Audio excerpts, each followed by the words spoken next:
Excuse me আপু, আপনার ফোনটা একটু দিবেন? আসলে আমার ফোনে ব্যালেন্স নেই তো, এজন্য খুব দরকারি একটা কল করতাম। ও আচ্ছা, কেন না, অবশ্যই নেন। Thank you. আপনার ওয়ালপেপারে এটা কার ছবি? এটা এটা আমার হাজবেন্ডের ছবি। কি? ও আপনার হাজবেন্ড হবে কিভাবে? কিভাবে হাজবেন্ড হবে মানে? আমরা 2 বছর যাবত বিবাহিত। আর তুমি কে? তুমি ওকে কিভাবে চেনো? আপু, উনি তো আমার বয়ফ্রেন্ড, আর আমরা 6 মাস ধরে ডেটিং করছি। কি সব আজে বাজে কথা বলছো তুমি? কি আমি আজে বাজে কথা বলছি? দাঁড়ান।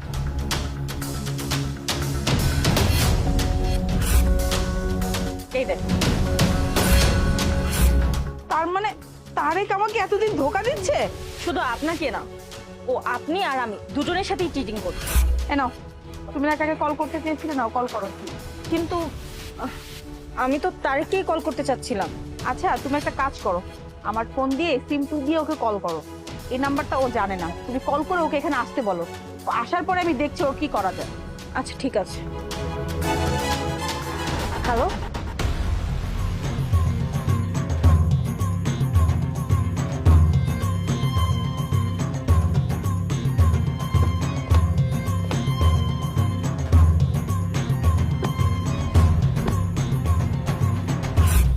কি হলো? তোমার এত দেরি হলো কেন আসতে? আমি তোমার জন্য কতক্ষণ ধরে অপেক্ষা করছিলাম। আরে বাবা, এখানে আমার দোষ কোথায় বলো তো? তুমি তো জানো ঢাকা শহরের রাস্তায় কি পরিমাণ জ্যাম থাকে, এই জন্য দেরি হলো। আচ্ছা ঠিক আছে, তাহলে এখন বলো কোথায় যাব আমরা? তুমি যেখানে যেতে চাইবে সেখানে নিয়ে যাব, বলো কোথায় যাবে। চলো তাহলে আজকে তোমার বাড়িতে নিয়ে চলো আমাকে। বাসায় কেন যাবে? আশ্চর্য তো, আমরা বাইরে কোথাও একটা ঘুরি তাহলেই তো হয়ে যায়। তুমি সব সময় এরকম করো, আমি যখনই তোমার বাসায় যেতে চাই তুমি আমাকে কখনোই নিয়ে যাও না। আরে বাবা, বিয়ের পরে তো সারা জীবন আমার বাসাতেই থাকবে নাকি?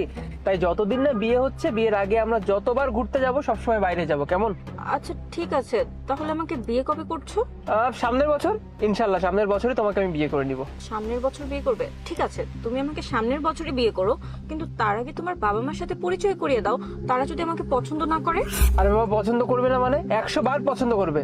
আমার ফ্যামিলির লোকজন আমি যাকে পছন্দ করবো তার সঙ্গে আমাকে বিয়ে দেবে, কেমন? অতএব ফ্যামিলি মেম্বার নিয়ে তুমি কোনো চিন্তাই করো না। ফ্যামিলি মেম্বারদেরকে রাজি করানোর দায়িত্ব আমার, সেটা তুমি আমার উপর ছেড়ে দাও। বুঝতে পেরেছি। আচ্ছা শোনো না, তোমার গাড়ির নাম্বারটা আমি অনলাইনে চেক করেছিলাম, কোন একটা আলিয়া নামের মেয়ের নামে রেজিস্ট্রেশন করা। এই আলিয়াটা আবার কে? আরে এই গাড়ি তো আমার নামে রেজিস্টার করা। আমার বোধ হয় তুমি ঠিকঠাক মতো দেখোনি। তুমি ঠিক মতো চেক করে দেখেছিলে তো? হ্যাঁ, আমি তো সব নাম্বার একদম ঠিকঠাক মতো চেক করেছি, আলিয়ার নামই দেখাচ্ছে। আলিয়া, ও আলিয়া না, এবার মনে পড়েছে। আসলে কি হচ্ছে বলো তো, আলিয়া আমাদের বাসার একজন কাজের মহিলা নাম, বুঝলে? আমার মনে হয় কি জানো তো, বাবা এই গাড়িটা যখন কিনেছিল না, বাবা ওই আলিয়ার নামের গাড়িটা রেজিস্ট্রেশন করিয়েছিল। কারণ একজন মালিকের নামে তো দুটা গাড়ি রেজিস্টার হতে পারে না, তাই না আমাদের দেশে?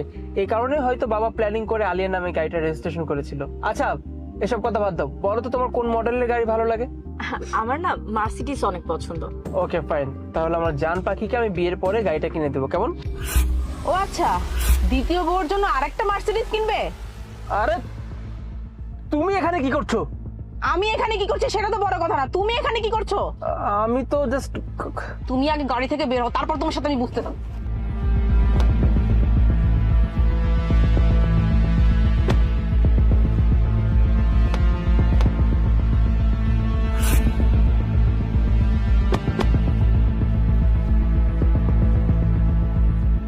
বলো, আলিয়া যদি কাজের মেয়ে হয় তাহলে আমি কে? হ্যাঁ, আমাকেও বলো ওকে। ইয়ে না মানে, না মানে ইয়ে কি? না মানে ইয়ে কি? নিজে বিবাহিত হয়ে তুমি আরেকটা মেয়ের সাথে এসব করতে তোমার লজ্জা করে না? আচ্ছা শোনো, তুমি একটাবার বাসায় চলো, তারপরে যা বোঝানোর আমি বাসায় গিয়ে বোঝাবো। ও আচ্ছা, ওকে তুমি বাসায় নিয়ে বোঝাবে, তাহলে আমাকে কিভাবে বোঝাবে?